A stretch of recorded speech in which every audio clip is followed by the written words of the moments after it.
Hello everyone, Assalamu alaikum. Welcome to our channel Physics with BKS. I am Dr. Babar, third year MBBS student. So in this video we are going to talk about MDGate 2024. आप MDGate 2024 को किस तरह से prepare कर सकते हो, और mainly ये वीडियो बनाने का मकसद ये है कि आपके जो सब्जेक्ट्स हैं जैसे कि बायो हो गया, केमिस्ट्री हो गया एंड फिजिक्स हो गया और इंग्लिश, इन सबको आप जो है किस तरह से टैकल कर सकते हो। इंग्लिश के लिए तो मैंने आपको प्रीवियस वीडियो में ही ऑल अबाउट MDGate मैंने एक पिछली वीडियो भी अपलोड की थी जिस पर आप सबका काफ़ी अच्छा रिस्पॉन्स रहा, और मुझे जो है पर्सनली टेक्स्ट आ रहे थे व्हाट्सएप पर कि इसके बारे में थोड़ा सा और एलाबोरेट करें। तो आई थॉट के सब्जेक्ट सिलेक्शन जो है आपकी जो भी मतलब MDGate के लिए उसको थोड़ा सा एक्सप्लेन करूँ कि इस सब्जेक्ट को आप किस तरह से कर सकते हो। जैसे कि फ़िज़िक्स को आप मेनली किस तरह से पढ़ सकते हो, कौन से चैप्टर्स जो हैं वो हाई वेटेज वाले हैं, और फिज़िक्स को बायो को किस तरह से करना है। तो ये जो चीज़ें मोस्ट इंपॉर्टेंट मुझे लगी, so I thought to make a video. तो सबसे पहले MDGate 2024 आप अगर प्रिपेयर कर रहे हो, वेदर यू आर फ्रेशर और इम्प्रूवर, तो सबसे पहले मैं आपको ये सजेस्ट करूँगा कि आपको जो सिलेबस फॉलो करना है वो आपको वही फॉलो करना है जो कि PMDC की वेबसाइट पर गिवन है। और एक चीज़ मैं आपको सबको बताता चलूँ कि एक जो है न्यूज़ सर्कुलेट कर रही थी कुछ टाइम पहले, कुछ महीने पहले ग्रुप्स वगैरह के अंदर कि आपको MDGate 2024 का सिलेबस है। तो I am declining this news कि ये जो है फेक न्यूज़ है। आपका जो सिलेबस है MDGate 2023 वाला ही है, और ये MDGate 2022 में भी यही सेम सिलेबस था, इसमें बस थोड़ी सी चेंजिंग की गई थी। ठीक है, यानी कि सिलेबस आपको अप टू नाउ कौन सा फॉलो करना है, MDGate 2023 वाला। ठीक है, वेदर यू आर अटेम्प्टिंग 2024। अगर ये बाद में सिलेबस चेंज कर सकते हैं, चेंज करेंगे अगर इनकी मर्जी, अगर करते हैं नहीं करते, लेकिन अगर चेंज करेंगे भी तो इसमें इतनी कोई चेंजिंग वगैरह नहीं होगी। ठीक है, थोड़ा बहुत चेंज करते हैं, कुछ टॉपिक्स ऐड करते हैं या कुछ को जो है ये निकाल देते हैं। ठीक है, अच्छा और एक बात, इनका आपका जो जनरल पैटर्न है PMDC वालों का, PMDC वालों ने तो अभी ये वेबसाइट वगैरह अपने नाम कर दी है, लेकिन PMC मेनली जो काम किया था वो डिजिटल, वो PMC वालों ने किया था। अच्छा, और इन्होंने बाद में जो है रेगुलेटिंग बॉडी अगर चेंज होती है तो नाम चेंज कर देते हैं, जैसे कि PMDC हो गया या PMC। पाकिस्तान मेडिकल कमीशन था, Pakistan medical and dental council है। सिलेबस मैंने आपको बताया कि MDGate 2023 वाला ही आपको फॉलो करना है, लेकिन उसमें एक चीज़ ये है कि इसमें आपको जनरली कुछ चीज़ें बताई गई हैं। अब वो किस तरह से, जैसे कि आपको इसमें लिखा गया है कि आपके जो मोस्ट ऑफ द क्वेश्चंस होंगे वो होंगे रिकॉल बेस, यानी कि आपको चीज़ें अच्छे से मेमोराइज होनी चाहिए। अब यहाँ पर ये मैंने आपको पिछली वीडियो में बताया था कि फिलोसॉफिकल नॉलेज यहाँ पे नहीं चलेगी कि हम जो है वो रटा नहीं लगाते ब्रिलियंट स्टूडेंट ये वो ये मूवीज़ देखकर। तो अगर MDGate क्लियर करना है ना तो ये सारी चीज़ें भूल जाओ, फिल्मी चीज़ों को भूल जाओ, फिल्मी चीज़ें भी वो यूटिलाइज करो जो आपको हार्ड वर्क में हेल्प करें। दो चीज़ें मैंने आपको बताई थी की फीचर्स हैं किसके लिए, MDGate क्लियर करने के लिए, भले ही आप एवरेज स्टूडेंट हो। एक मैंने आपको बताया था आपकी कंसिस्टेंसी, दूसरा हार्ड वर्क, और एक मैंने आपको कोटेशन भी बताया था, hard work beats talent when talent doesn't work hard. अगर आप हार्ड वर्किंग हो और मेहनत डेली अपनी जो है कंसिस्टेंटली जो है करते रहते हो, और अगर मैं सपोज करो कि मैं अपने आप को टैलेंटेड कहूँ, सपोज हूँ तो नहीं वैसे, लेकिन सपोज अगर मैं आपको टैलेंटेड कहूँ और मैं कुछ भी ना करूँ तो आप जो है हार्ड वर्किंग अगर बंदे हो तो मुझसे आगे निकल जाओगे। तो इस तरह से आप इन दो चीज़ों को लेकर इस MDGate को क्लियर कर सकते हो। अच्छा, उसके बाद आपके पास क्या है कि सब्जेक्ट्स, आपको पता है कि इसमें MDGate के लिए सब्जेक्ट्स कौन कौन से होते हैं, ये सबको पता है। अच्छा, नंबर ऑफ MCQs मैं इस वीडियो में इसी वजह से डिस्कस नहीं कर रहा, मैं यहाँ पर डिस्प्ले कर दूंगा पीछे कि नंबर ऑफ MCQs कितने होंगे।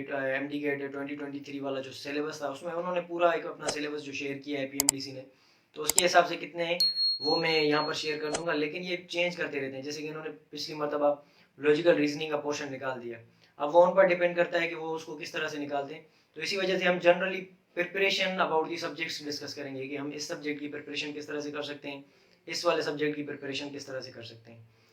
So moving towards subjects, let's get started with physics, क्योंकि फिजिक्स का चैनल है। एक चीज़ मैं आप सबको रिमाइंड करवाता चलूँ कि I will be uploading all the subjects, कोशिश करूँगा क्योंकि टाइम कम होता है, क्लासेस होती हैं MBBS की, वो भी थर्ड ईयर अभी चल रहा है, so it is a bit difficult to manage all these things. और उसके बाद ये यूट्यूब और ग्रुप्स वगैरह को देखना, so it takes a lot of time. तो बाकी चीज़ वीडियोस भी आएंगी, तो let's get started with physics. तो हम फिजिक्स से स्टार्ट करते हैं क्योंकि आप सबका फेवरेट है। ठीक है, मेरा तो है ही। फिजिक्स को आप किस तरह से पढ़ सकते हो, अच्छा मैं ये फिजिक्स की जो भी पॉइंट्स वगैरह बता रहा हूँ आपको वो उस हिसाब से बताऊंगा ताकि हर कोई बच्चा इसको कवर कर सके। अगर कोई फिजिक्स को बोरिंग समझता है, किसी को समझ नहीं आती, किसी को कोई और प्रॉब्लम है, किसी को शुरू से ही फिजिक्स से मसला है, तो अगर आप अच्छे से इन पॉइंट्स को माइंड में रखकर इस फिजिक्स को प्रिपेयर करोगे तो आप जो है क्लियर कर लोगे। Now I am talking about first year.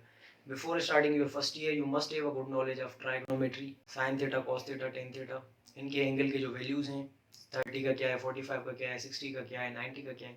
You must know how to find the square root. Square root को आप किस तरह से निकाल सकते हो, अंडर रूट किस तरह से निकाला जाता है. Square root under root same ही बात है. अच्छा, और उसके बाद जो सिंपल आपके पास जो अरिथमेटिक होती है, अलजेब्रा, जैसे कि डिवीजन, एडिशन, मल्टीप्लिकेशन, और जो डेसिमल वाली मल्टीप्लिकेशन है, डिवीजन, ये सारी चीज़ें. और मोस्ट इम्पॉर्टेंट, मोस्ट इम्पॉर्टेंट जो है साइंटिफिक नोटेशन.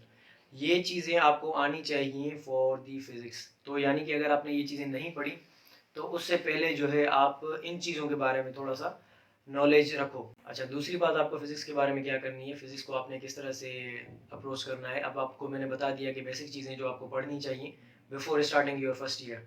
या फर्स्ट ईयर या आप अगर इम्प्रूवर हो तो आपको इन चीज़ों की अगर नॉलेज नहीं है तो इनको प्रैक्टिस करो अच्छे से. अच्छा, ये मैं आगे बताऊंगा आपको कि इसका क्या रोल है. फिज़िक्स को मैं जो है स्पेशली 3 जो है अपना कैटेगरीज में डिवाइड करता हूँ. One is your theory, other is the conceptual points, and the third one is problem practice. Theory के अंदर आप जो है डेफिनेशंस वगैरह पढ़ोगे. ठीक है, सबसे पहले क्या, थ्योरी में सबसे पहले डेफिनेशंस वगैरह की जो है अच्छी आपको स्टडी करनी चाहिए. उसके बाद फार्मूलाज, और उसके बाद एग्जांपल्स. सपोज करो अगर मैं आपको एक एग्जांपल दूं. अगर आपके पास एक टॉपिक है जैसे कि न्यूटन्स लॉ ऑफ ग्रेविटेशन. अब न्यूटन्स लॉ ऑफ ग्रेविटेशन है, ये क्या हो गया, अगर मैं उसको डिवाइड करूं तो ये थियोरेटिकल टॉपिक है एक, इसमें इसकी डेफिनेशन आ गई. दूसरा क्या हुआ, फॉर्मूला आ गया. इसका फॉर्मूला क्या करना है, याद करना है, प्रैक्टिस नहीं करनी. फिलहाल थ्योरेटिकल पोर्शन के अंदर हम चल रहे हैं. थ्योरी के अंदर डेफिनेशन आपने इसकी पढ़ ली, थोड़ा सा समझ लिया. अच्छा, और फॉर्मूला के बाद क्या करना है, तीसरी चीज एग्जांपल्स. ये किस तरह से वैलिड है, इसकी क्या मतलब कौन सी ऑब्जेक्ट्स के ऊपर ये लगता है, और ये बाकी सारी चीज़ें. आपको पता है कि Newton's law of gravitation her 2 masses के दरमियान लगता है जो भी इस यूनिवर्स में प्रेजेंट है. ठीक है. अच्छा, अब हम थ्योरी वाले पोर्शन को कवर कर लिया हमने. अब सेकंड पॉइंट क्या आता है, कॉन्सेप्चुअल पॉइंट्स. अब कॉन्सेप्चुअल पॉइंट्स का मतलब क्या है, जो भी आपने थ्योरी पढ़ी है, डेफिनेशन वगैरह पढ़ी है, उनके कॉन्सेप्ट्स बनाओ अच्छे से, उसको प्रिपेयर करो, उसको याद करो ठीक तरीके से, उसको समझो कि ये जो है किस तरह से इम्प्लीमेंट होता है सोसाइटी में या normal day to day life में, इस चीज़ की किस तरह से जो है हम यूज़ करते हैं इसको. तो ये सारी चीज़ें आपको अगर देखनी है तो ये इस कॉन्सेप्चुअल कैटेगरी के अंदर आएगा. The third one is problem practice. अब याद है मैंने आपको शुरू के अंदर ही कहा कि आपको फॉर्मूला सिर्फ याद करना है, फिलहाल प्रैक्टिस नहीं करनी. प्रैक्टिस आपको तब करनी है जब आप इन 2 चीज़ों को कवर कर लो और तीसरे पॉइंट पर आए. I am talking about specially MDCAT and ECAT. अगर आप एमडीकेट का एग्जाम प्रिपेयर कर रहे हो या ईकेट का एग्जाम प्रिपेयर कर रहे हो तो इसको पढ़ने के लिए, सब्जेक्ट को पढ़ने के लिए मैं स्ट्रेटजी बता रहा हूँ. फिजिक्स मेरी भी लो थी, ठीक है, इतनी थी कि मतलब अब मैं क्या ही बताऊँ आपको अपने किस्से. और ये मैं वीडियोज़ में आपको एक आध मरतबा शेयर कर भी चुका हूँ. तो उसके बाद जो है मैंने ये चीज़ें जो है वो एफर्ट लगाकर इम्प्रूव की हैं. तो अब जो जिस तरीके से मैंने इम्प्रूव की हैं, तो आप अगर आप में से किसी को भी अगर मसला हो रहा है तो आई थॉट कि मैं सबके साथ शेयर करूं ताकि बाकी भी जो है जिस तरह से मैंने अपनी फ़िज़िक्स को इम्प्रूव किया, और अभी भी 3 साल गुजर चुके हैं, मैं आपको पता है कि मैं अपनी फ़िज़िक्स के बारे में आपको वीडियोज़ सेंड करता रहता हूँ, तो आप सबका भी फ़ायदा हो. ठीक है. अच्छा, उसके बाद हमारी 3 चीज़ें हो गई फ़िज़िक्स के लिए हमने क्या किया, पहले तो बिल्कुल जो है अगर स्टार्ट करने से पहले ज़ीरो से हमने स्टार्ट किया. Sine theta, cos theta, trigonometry हमने अच्छे से पढ़ी. उसके बाद हमने क्या किया, ज्योमेट्री की हल्की फुल्की हमें नॉलेज होनी चाहिए. अरिथमेटिक यानी कि अलजेब्रा, डिवीजन, एडिशन, मल्टीप्लिकेशन, और पॉइंट्स में यानी कि डेसिमल वगैरह में किस तरह से डिवीजन, मल्टीप्लिकेशन, ये सारी चीज़ें होती हैं, इनकी अच्छी नॉलेज आपके पास होनी चाहिए, अच्छी प्रैक्टिस होनी चाहिए. और ये सब होगा प्रैक्टिस के साथ. अगर आप अच्छे से प्रैक्टिस करोगे so you will find the ultimate goal. उसके बाद हमारे पास क्या आता है, scientific notation is the most important. पता नहीं कितने प्रॉब्लम्स आते हैं जो साइंटिफिक नोटेशन पर होते हैं. उसके बाद मैंने आपको क्या कहा, now you have to take 3 things. One is the theory, other is the conceptual building और conceptual points, third one is the problem practice. Theory के अंदर मैंने आपको मजीद 3 चीज़ें बताई, डेफिनेशन, फार्मूला और उसके एग्जांपल्स. डेफिनेशन में उसकी डिस्क्रिप्शन, अपना फार्मूला जो उस चीज़ का फार्मूला है, जैसे कि न्यूटन्स लॉ पढ़ा आपने, न्यूटन सेकंड लॉ पढ़ा. एग्जांपल्स वो डे टू डे लाइफ में किस तरह से यूज़ होता है, इसका क्या यूज़ है, किस तरह से होता है.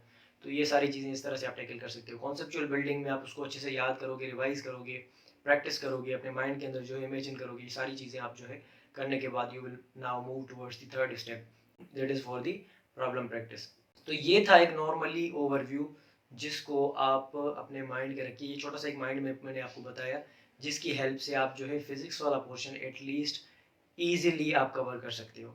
Now if we talk about कि कौन से सब्जेक्ट्स कौन से चैप्टर्स जो हैं वो हाई वेटेज वाले हैं, यानी कि कौन कौन से चैप्टर्स में से ज़्यादातर क्वेश्चंस आते हैं, या ऐसे कौन से टॉपिक्स हैं जिसमें जो है ज़्यादातर क्वेश्चंस वगैरह आपसे पूछे जाते हैं।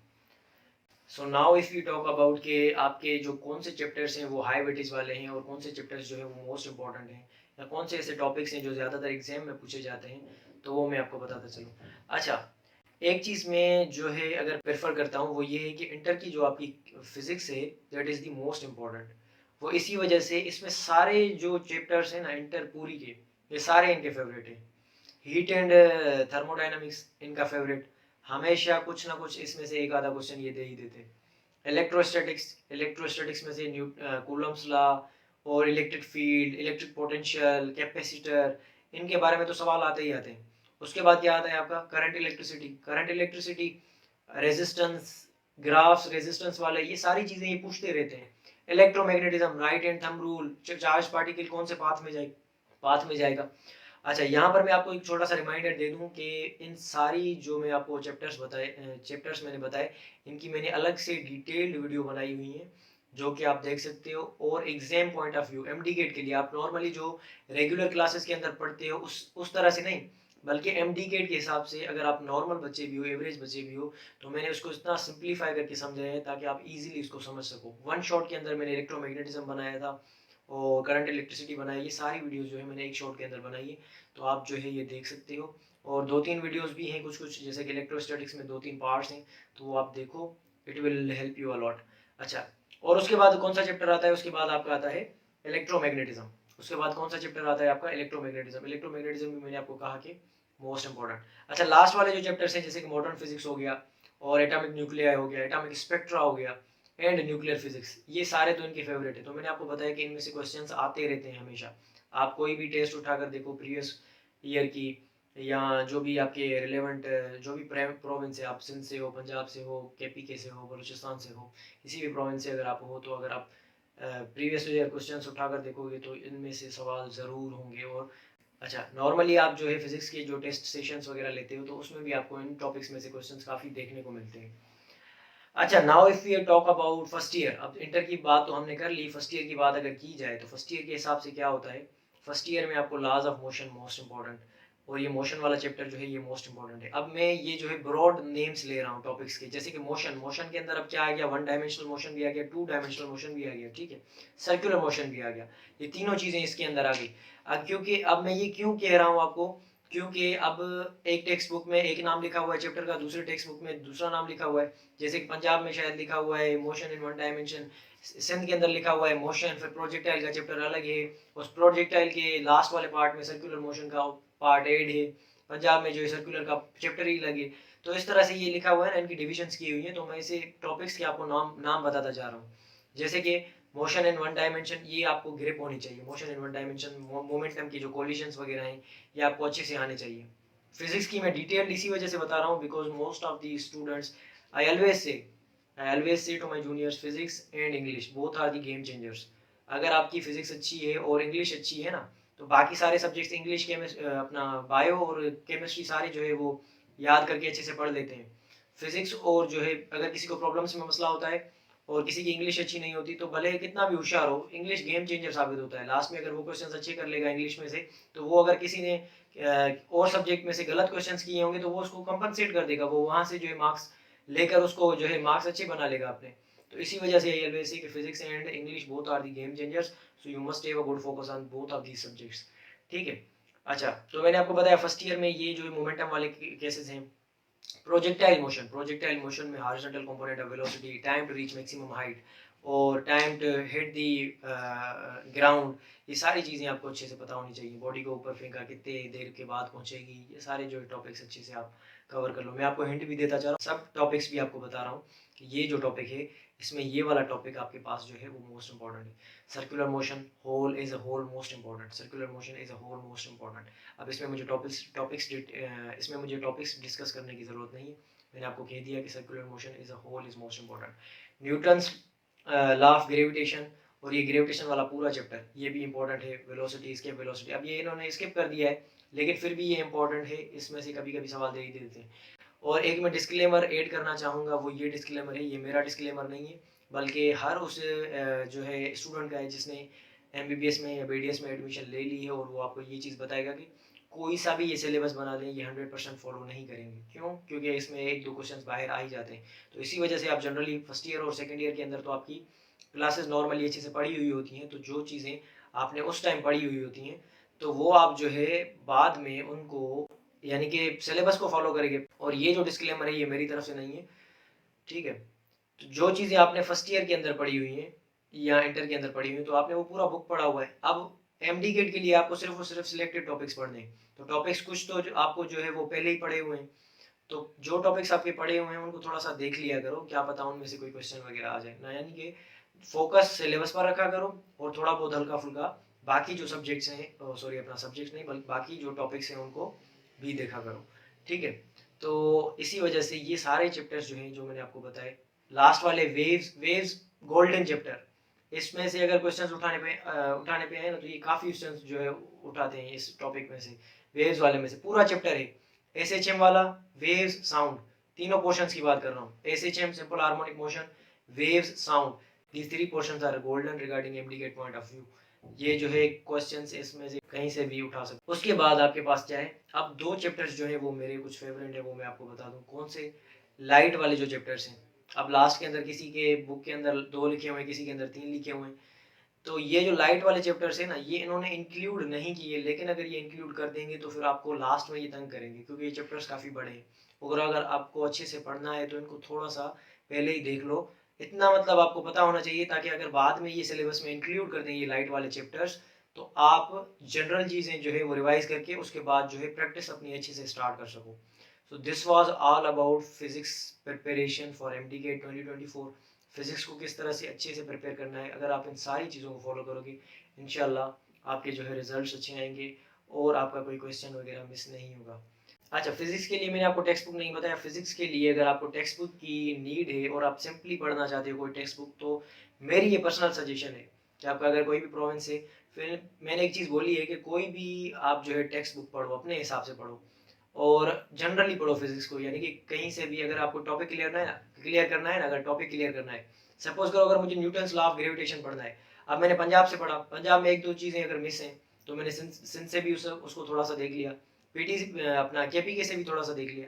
तो फिजिक्स को इस तरह से पढ़ा करो, तभी जो है फिजिक्स आपकी अच्छी बनेगी। उसके बाद आपका कौन सा सब्जेक्ट है, बायो। बायो के लिए आप किस तरह से प्रिपेयर कर सकते हो, बायो के लिए जनरली आप चीज़ जो है एक वो प्रैक्टिस करो। बायो के लिए आप जनरली क्या यूज़ कर सकते हो, बायो के लिए आई वुड सजेस्ट कि बायो जो है ना मेनली थियोरेटिकल सब्जेक्ट है और कॉन्सेप्चुअल चीज़ें हैं इसमें, लेकिन बायो जो है वो याद करने वाला ज़्यादा है, क्योंकि इसमें या नॉलेज वाली पॉइंट्स जो हैं, याद करने वाली क्रैमिंग पॉइंट्स वो ज़्यादा होती हैं सब्जेक्ट के अंदर। बायो के लिए आप अपना टेक्स्ट बुक यूज़ करें और टेक्स्ट बुक के बाद आप इसको फेडरल के साथ मिला लें। और बायो के लिए आई वुड सजेस्ट कि जितनी आप मैक्सिमम प्रैक्टिस करोगे उतना ही आपका फ़ायदा होगा। ये तो सारों के लिए, लेकिन प्रैक्टिस किस तरह से, बायो की प्रैक्टिस थोड़ी सी अलग है। आपको एक चैप्टर अच्छे से रिवाइज करना है और उसके बाद जो लास्ट वाले उसके MCQs हैं वो उसको सॉल्व करना है आपने।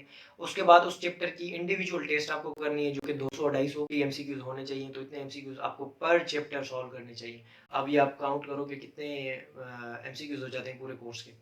अच्छा, और एक चीज़ ये कि बायो के लिए आपको मैंने कहा कि आप टेक्स्ट बुक पढ़ो, चैप्टर अच्छे से पढ़ो और टेस्ट वगैरह सॉल्व करो, लास्ट वाले MCQs करो। समरी अगर कोई लास्ट के अंदर समरी मौजूद है तो समरी को आप हाईलाइट करो, अच्छे से वो रीड आउट कर लो, ठीक है? So it will help you a lot.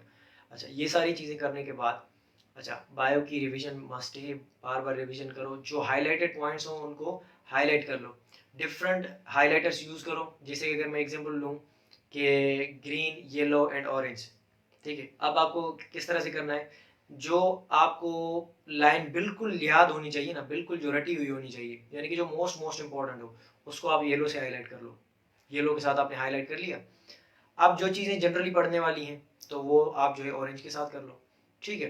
अच्छा, और उसके बाद जो है जो नॉर्मल हो, नॉर्मल यानी कि इम्पोर्टेंट, मतलब ऐसा हो कि बार बार आप पढ़ो उसको तो याद हो जाए, वैसी लाइन हो तो उसको आप जो है ग्रीन के साथ हाईलाइट कर लो। तो ये डिफरेंट हाईलाइटर्स की मदद से आप जो है इसको सॉल्व कर सकते हो। मैं हाईलाइट वगैरह यूज़ नहीं करता, स्पेशली ये गर्ल्स वगैरह करती हैं, बॉयज़ भी करते हैं। हम अभी तो MBBS में हमें करना पड़ता है, ये बुक्स इतने बड़े। लेकिन MDGate के टाइम पर मैंने इतना हाईलाइट वगैरह नहीं किया था, बस एक पेन होता था या पेंसिल होती थी, उसके साथ अंडरलाइन कर देता था, ठीक है बस। तो ये आप पर डिपेंड करता है। ये जनरली मैं आपको टिप्स बता रहा हूँ जो कि नॉर्मली स्टूडेंट्स को यूज़ करनी चाहिए और आप अच्छे से जो है प्रिपेयर कर सकते हो। These are not only for the MDCAT, ये सारी जो है किसी भी तरीके से बुक्स किस तरह से पढ़े जाते हैं, ये सारी जो टिप्स हैं वो आप उस जो है वे में भी यूज़ कर सकते हो। अच्छा, बायो के लिए मैंने आपको ये चीज़ कही कि थ्योरी आपको पढ़नी है, टेक्स्ट बुक अच्छा पढ़ना है, रेफरेंस बुक आपको अच्छे से अच्छा पढ़ना है। उसके बाद आपके जो डायग्राम्स हैं, जैसे कि अगर मैं डायग्राम्स की बात करूँ, ग्राफ्स के डायग्राम करूँ, ग्राफ में किस तरह से होगा, जैसे कि एंजाइम में अगर ऑप्टिमम पीएच का डायग्राम है, टेम्परेचर का डायग्राम है, ये सारे डायग्राम है, सबस्ट्रेट एंजाइम कंसंट्रेशन का डायग्राम है, तो ये जो डायग्राम है these are the most important. अच्छा, उसके बाद क्या है, उसके बाद अगर बात की जाए हमारी, तो हमारे पास मौजूद है कि मॉडल्स मॉडल्स अब मॉडल्स आप बोलोगे कि ये तो हमें किसी ने कहा ही। आप अगर गूगल पर सर्च करोगे फ्री बायोलॉजी 3D मॉडल्स हैं, इस तरह से अगर आप सर्च करोगे तो आपको बायो के फ्री मॉडल्स मिल जाएंगे, जिसमें अगर आपको हार्ट का डायग्राम पढ़ना है या कुछ इस तरह से, तो वो आप जो है वहाँ से कर सकते हो। अच्छा, नॉर्मली क्या होता है, आप जो है कुछ डायग्राम्स क्लियर नहीं होते बुक के अंदर, तो वो नॉर्मली आप जो है किसी और बुक से देखकर कर सकते हो। और गूगल पर आप सर्च करके उसके इमेजेस वगैरह भी देख सकते हो। जैसे कि अगर मैं डायग्राम जो यहाँ पर अगर माइटोकॉन्ड्रिया की आपको शो करके दिखाऊं, तो यहाँ पर ये देखो माइटोकॉन्ड्रिया, इसमें ग्रेनम वगैरह ये सारी चीज़ें जो है वो हाईलाइट हुई है ऑलरेडी। अगर हार्ट का डायग्राम, अगर मैं हार्ट का मॉडल आपको यहाँ पर दिखाऊँ, ठीक है, हार्ट का मॉडल यहाँ पर, और ये पंपिंग हार्ट है, ये हार्ट पंप कर रहा है, ठीक है। उसके साथ साथ अगर यहाँ पर इसके नाम लिख लें, हार्ट का एक मैंने पिक्चर उठाई, पिक्चर में उसके लिखा है कि ये अपना एट्रिया है, ये वेंट्रिकल्स हैं, ये एवी नोड है, ये एसए नोड है, ये सारी चीज़ें आपको जो है करनी है। तो ये पूरी चीज़ें जो आपको मैं आपको बता रहा हूँ वो आपको इस तरह से बायो को पढ़ना है। बायो को इंटरेस्टिंग बनाओ, बायो मोस्ट इंटरेस्टिंग है।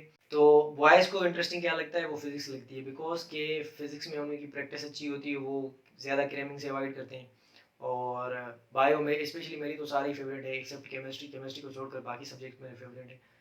तो आप भी जो है इस तरह से बायो को टैकल कर सकते हो, बायो अच्छे से अच्छी पढ़ सकते हो।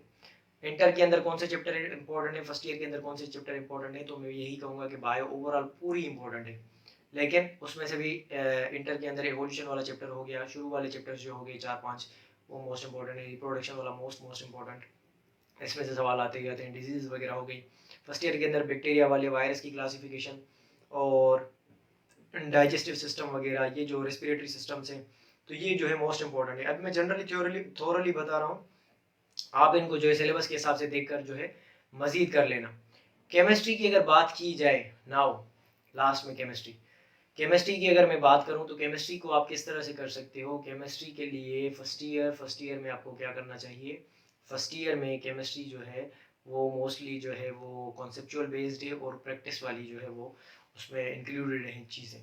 अब वो किस तरह से है कि आपको पता है कि केमिस्ट्री में, आपको पता है कि केमिस्ट्री में जो है फर्स्ट ईयर वाली में वो ज़्यादा जो है कॉन्सेप्चुअल चीज़ें हैं, और ज़्यादातर आपको चीज़ें याद करने वाली हैं, ठीक है। तो आप वो अच्छे से याद करो, उनकी प्रैक्टिस वगैरह करो, किप्स की वर्कशीट हैं, और बाकी किसी एकेडमी वगैरह की, जो भी आपका प्रोविंस है उसके हिसाब से आपकी कोई अच्छी एकेडमी वगैरह देख लो।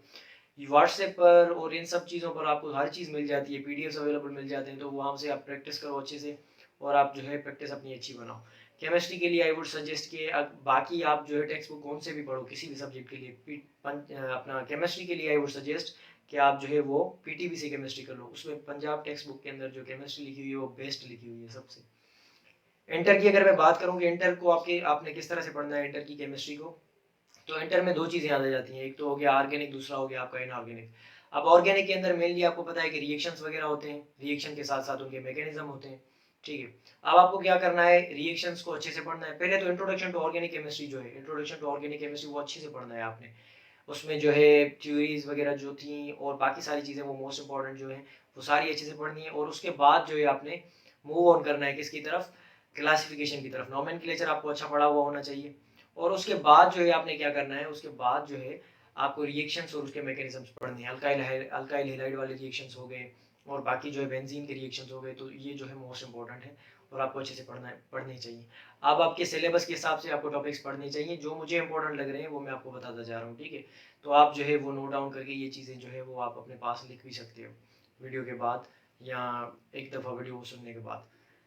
उसके बाद मैंने आपको कहा कि केमिस्ट्री के लिए, अच्छा इनऑर्गेनिक में जो जनरल ट्रेंड्स हैं वो आप याद कर लो। अच्छा, reactions most of the students भूल जाते हैं, मैं भी भूल जाता था। तो रिएक्शंस को याद करने का तरीका क्या है, हर चीज़ को याद करने के लिए मेरा जो फॉर्मूला होता है वो होता है रिवीजन रिवीजन रिवीजन। बार बार उस चीज़ को रिपीट करो इतना कि वो चीज़ याद हो जाए। उसके अलावा मेरा कोई जो है फॉर्मूला वगैरह नहीं होता। मैं तो अभी भी अगर अपनी कोई बुक्स वगैरह पढ़ रहा होता हूँ तो एक मरतबा किसी चीज़ को मैं अगर पढ़ लेता हूँ तो मैं उसको स्किप नहीं करता। अब मैं क्या करता हूँ, मैं अगर ऐसे माइंड में आता है ना ये चीज़ मैं भूल गया हूँ, मैं बोलता हूँ कि छोड़ दो इसको, मैं दोबारा से इसको पढ़ूंगा। दोबारा से एक एक टॉपिक 10-10 मरतबा, 5-5, 10 मरतबा, 15 मरतबा भी पढ़ना पड़ता है। लेकिन इससे फ़ायदा आपको ये होगा कि अगर कोई भी चीज़ है, कोई बड़ी बुक है या कुछ भी है, वो आपको लॉन्गर ड्यूरेशन तक याद रहेगा और आपको अच्छे से जो है उसको उसके बारे में पता होगा। एक चीज़ मैंने आपको पिछली वीडियो में भी एक एग्जांपल दिया था, अगर आपसे कोई क्वेश्चन पूछे, अगर आपको क्वेश्चन एटलीस्ट नहीं आ रहा ना, तो you must have the knowledge कि ये बुक के इस साइड पर लिखा हुआ है या इस साइड पर लिखा हुआ है, यानी कि आपको इतना बुक के बारे में, बुक से जो है इतनी अटैचमेंट होनी चाहिए कि क्वेश्चन के बारे में आपको पता लग सके कि ये किस तरह से जो है वो लिखा हुआ है। अच्छा, और ऑर्गेनिक के अंदर मैं आपको एक ट्रिक बताऊं रिएक्शंस वगैरह याद करने की, तो आप एक पेज पेज उठाओ, paper reactions concise technique. Concise मतलब कि एक पेपर उठाओ, बड़ा सा पेपर हो, और उस पर ये जो रिएक्शंस है ना वो छोटे छोटे अल्फाज में आप जो है लिख कर और कहीं पर लगा लो। अब ये मैं नहीं कह रहा और मैं इन चीज़ों को फॉलो भी नहीं करता, लेकिन मैं आपको ये चीज़ कह रहा हूँ कि लगाने का मकसद ये है कि जब भी आप फ्री हो तो उसको देखो, उसको बार बार रिवाइज करो, या लगाने पर आप जो है उसको किसी वॉल के साथ अटैच करो या ऐसी जगह पर रख दो जहाँ से आपका जो है नॉर्मली, जैसे कि स्टडी टेबल है या कुछ और, जहाँ पर जो है आपका नॉर्मली डेली जो है उठना बैठना हो, ठीक है। अच्छा, और वही पेपर जो है आपको बार बार रिवाइज वगैरह उसमें से करो, और छोटे छोटे अल्फाजों में जो है दूसरा पेपर बनाओ, उस पर भी जो है लिखो। इस तरह से आपको जो है रिएक्शंस वगैरह याद हो जाएंगे। और रिएक्शंस में जो अपना कैटलिस्ट वगैरह यूज़ होते हैं, टेम्परेचर वगैरह, तो ये चीज़ें जो है वो इंपॉर्टेंट है और ये आपको चीज़ें अच्छे से पता होनी चाहिए। ऑर्गेनिक केमिस्ट्री में एवोगाड्रो नंबर, स्टोकियोमेट्री और गैसेस लॉ, ये सारी चीज़ें जो इंपॉर्टेंट है, केमिकल बॉन्डिंग और chemical equilibrium, these are the things which are most important for the MDCAT point of view. और इसमें से क्वेश्चंस वगैरह आते ही आते हैं, ठीक है। रिएक्शन काइनेटिक्स के बारे में देखो कितने क्वेश्चंस आते हैं, तो इनको अच्छे से पढ़ो, बाकी सिलेबस को फॉलो करो, अच्छे से प्रैक्टिस करो। फिजिक्स की प्रैक्टिस के लिए आप किप्स यूज़ करो, आई वुड सजेस्ट कि आप जो है किप्स की वर्कशीट्स वगैरह सॉल्व करो। बायो के लिए आपको मैंने जनरली कहा कि आपकी किसी भी एकेडमी हो जिसमें से बायो मैच करती हो, तो वहाँ से आप कर लो, और उसके बाद जो है मॉडल्स वगैरह या इसके इमेजेस वगैरह देखकर अच्छी सी नॉलेज होनी चाहिए आपके पास, अच्छे कॉन्सेप्ट्स होने चाहिए बायो के लिए, ठीक है। तभी जो है बायो में से आप जो है अगर 60 क्वेश्चन है, 68 क्वेश्चन है, तो 68 में से 65, 68 या 60 उठाओगे। और उसके बाद केमिस्ट्री के लिए मैंने बात बताया कि पीटी भी यूज़ करो, उसके साथ साथ लेक्चर्स वगैरह कुछ सुनो। अगर मसला हो रहा है तो रिएक्शन सुनो, रिएक्शन से समझो, रिएक्शन के साथ उनके मैकेनिज्म के, ये रिएक्शन किस तरह से हो रहा है, ये अगर रिएक्शन है तो इसमें प्रोडक्ट क्या बन रही है, तो ये सारी चीज़ें जो है आप अच्छे से करो। फर्स्ट ईयर की केमिस्ट्री भी जो है मोस्ट इम्पॉर्टेंट है। सो इंग्लिश के लिए आई वुड से, इंग्लिश के लिए दो चीज़ें हैं, एक तो ग्रामर एंड वोकेबुलरी। ये इन दो चीज़ों के बाहर आपकी इंग्लिश नहीं आती। अच्छा, और अब ये दो चीज़ें तो हैं, लेकिन इनमें आता क्या है इंग्लिश में, जैसे कि अब इसमें या तो एरर डिटेक्शन का टॉपिक आता है या ग्रामेटिकल आपको एरर्स वगैरह दी जाती हैं, और आपको जो है एक पेरा दिया जाता है, उसमें से क्वेश्चंस वगैरह होते हैं जिसमें आपकी वोकेबुलरी भी यूज़ होती है, रिकॉल मेमोरी भी, वो, लेकिन वो तो आप वहीं से देख कर सकते हो। उसके साथ साथ जो इसमें मोस्ट इंपॉर्टेंट चीज़ें हैं वो क्या है कि आपकी ग्रामर अच्छी होनी चाहिए और उसके साथ साथ वोकेबुलरी आपकी अच्छी होनी चाहिए। अब वोकेब के लिए आप, आपके टेक्स्ट बुक्स हैं अपना फर्स्ट ईयर और जो है अपना इंटर के, तो वहाँ की जो इंग्लिश बुक्स हैं आपकी, उनमें से वोकेबुलरी उठाओ या वोकेबुलरी अच्छे से जो है कोई भी यूज़ करो आप, डिफरेंट सोर्सेज से आपको मिल जाएगी फर्स्ट ईयर और इंटर की जो है वोकेबुलरी। और डेली मतलब अगर 15 वर्ड्स याद करो आप, तो साल के एंड तक जो है आपको अच्छे से वर्ड्स काफ़ी जो है याद होंगे, हो जाएंगे। ग्रामर के लिए दो बुक्स मैं सजेस्ट करता हूँ, एक मेरा अपना जो है वो यानी कि पढ़ा हुआ है और अच्छा बुक भी है जो मुझे सिंपल लगता है और I like it the most, वो है कि English practice grammar bye John Eastwood. ये स्ट्रक्चरल इंग्लिश के लिए और जो है ग्रामर के लिए काफ़ी अच्छा है और सिंपल लिखा हुआ है, इसके साथ साथ हर जो है एक्सरसाइज भी अटैच की हुई है। तो जो चीज़ें आपकी एमडीकेट के हिसाब से या एमडीकेट के लेवल पर आएंगी, वो आप इस, वो टॉपिक सिर्फ और सिर्फ, पूरा बुक पढ़ने की जरूरत नहीं, वो टॉपिक्स इस बुक में से उठाओ और वो टॉपिक्स इसमें से कर लो। अच्छा, और दूसरा बुक क्या है, दूसरा बुक आप सबका फेवरेट, रेन एंड मार्टिन, जो कि मोस्ट ऑफ द स्टूडेंट्स जो यानी कि सिलेक्ट हो जाते हैं वो सजेस्ट करते हैं, that is the Wren and Martin. तो this was all about the preparation of MDCAT 2024, MDCAT 2024 की प्रिपरेशन के बारे में ये सारी चीज़ें मैंने आपको बताई। Some day I will share my own story कि मैंने एमडीकेट किस तरह से दिया, और MD जो है अटेम्प्ट में पहले कितना स्कोर था और बाद में कितना हुआ, और ऑल दी स्टोरी। फिज़िक्स मेरी कितनी होती थी, कितनी अच्छी होती थी, और कुछ भी नहीं होती थी, मतलब क्या बताऊँ। तो ये सारी चीज़ें जो है, और उसके बाद जो है मैं अपनी ग्रोथ को कैसे मतलब मैंने अपनी ग्रोथ को किस तरह से बढ़ाया और मैं अपने आप को कैसे ऊपर ले गया, और मैंने MD 2021 क्रैक किया। तो ये सारी चीज़ें किस तरह से पॉसिबल हुई, उसके पीछे क्या था, तो one day I will share my own experience इंशाल्लाह। So up to now, wish you all the very best.